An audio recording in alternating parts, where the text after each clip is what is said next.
Personne ne dit que les Noirs et les Arabes dans leur ensemble sont des voyous agressifs.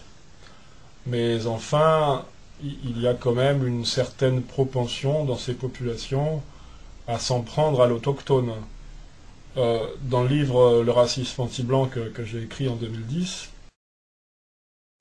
je récapitule beaucoup d'affaires où le pauvre français de souche, le blancos, comme dirait Manuel Valls, est la victime.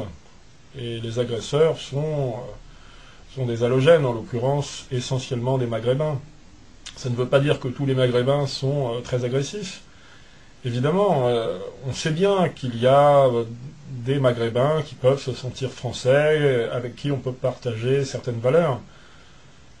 Mais le fait est que trop souvent, c'est le français de souche qui pâtit de leur présence. Ce n'est pas parce que des gens sont gentils et sympas qu'on doit se laisser envahir par eux. Tenez, j'ai un copain qui travaille à Air France dans les avions. Il n'est pas homosexuel, hein, parce que à Air France, le personnel navigant est effectivement souvent homosexuel. Ils sont triés sur le volet comme à la poste, comme dans toutes les administrations. Et il me dit que les plus sympas, ce sont les Noirs. Parce qu'ils ne sont pas exigeants. Un Noir, il demande du whisky, il n'y a plus de whisky, monsieur. Eh ben, c'est pas grave, donnez-moi du cognac, du coca ou un verre d'eau. Ils emmerdent pas leur monde, comme certains blancs, cadres pourraient l'être. C'est un autre copain qui me dit qu'il avait croisé dans un avion toute une équipe de cadres dirigeants qui voyageaient en première classe. Et c'était des cadres de la Croix-Rouge. Voilà, votre argent, il sert aussi à financer le train de vie de certaines personnes. Quand je parle de la Croix-Rouge, c'est aussi Médecins du Monde, Médecins sans frontières, et puis tout ce que vous voulez. On sait très bien qu'il n'y a pas un dixième du pognon qui arrive au fin fond de l'Afrique. Mais enfin bon, c'est autre chose.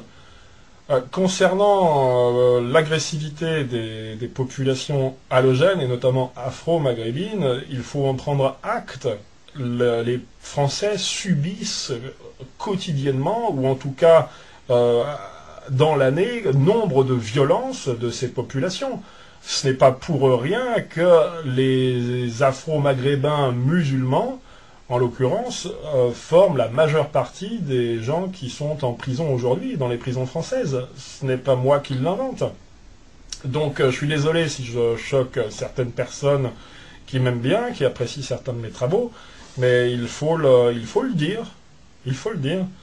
Pourquoi est-ce qu'on devrait se laisser envahir par des millions d'étrangers ?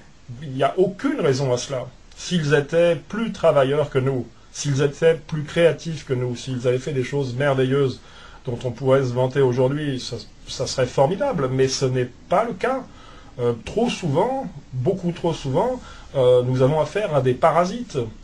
Allez dans n'importe quelle caisse d'allocation familiale de la région parisienne et vous verrez vous-même que 90-95% des gens qui patientent, qui sont dans la salle d'attente, sont des Noirs d'Afrique. Moi, je me souviens être passé, quand j'habitais en 2009 à Ivry-sur-Seine, c'était cela. À Créteil, 90-95% sur les 150 personnes qui attendaient étaient des Noirs africains. Donc ces gens-là bénéficient des largesses de la caisse d'allocation familiale.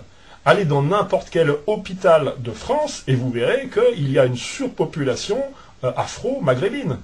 Ce sont les Français qui payent, la plupart des Français qui payent cela. Le trou de la sécurité sociale, il n'a pas été creusé par je ne sais quoi. Il y a des origines, il y a des causes à cela. Voilà, donc il faut en prendre acte, il ne faut pas hurler à la discrimination, il faut simplement regarder la réalité et faire en sorte que ça se passe mieux. Moi je dis que ces gens-là, il faut encourager le plus possible d'immigrés afro-maghrébins, mais aussi chinois, pakistanais, tout ce que vous voulez, à rentrer chez eux pour développer leur pays. Il n'y a aucune raison que ces gens-là restent chez nous. Alors c'est un discours aujourd'hui qui peut paraître raciste. Moi je pense que c'est un discours de bon sens. Il faut que les Français, que les Blancs restent maîtres chez eux en Europe.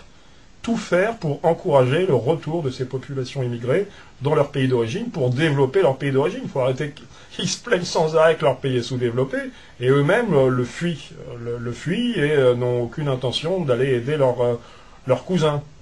Donc, puis arrêtez de nous parler du pillage du tiers-monde, nous on pille rien du tout, hein. Allez vous en prendre aux multinationales si vous voulez, mais nous on n'en bénéficie pas de de ce pillage du tiers-monde. Et puis la misère de l'Afrique, elle vient d'ailleurs pas du pillage du tiers-monde, il suffit de lire quelques livres de voyageurs, je vous en ferai part peut-être une autre fois. Vous vous rendez compte que la misère de l'Afrique, elle vient essentiellement des Africains. L'Afrique est un continent extrêmement riche. La France est un pays pauvre, l'Europe est un continent pauvre, en minerais par exemple, c'est pauvre. On a une certaine agriculture, mais ça c'est le fruit du développement de nos paysans, ou de ce qu'il en reste. Donc arrêtez toujours, je parle aux gauchistes là, arrêtez toujours de geindre, arrêtez toujours de prendre systématiquement le parti des étrangers, et puis enlevez la merde rouge que vous avez dans les yeux. Comme ça ira.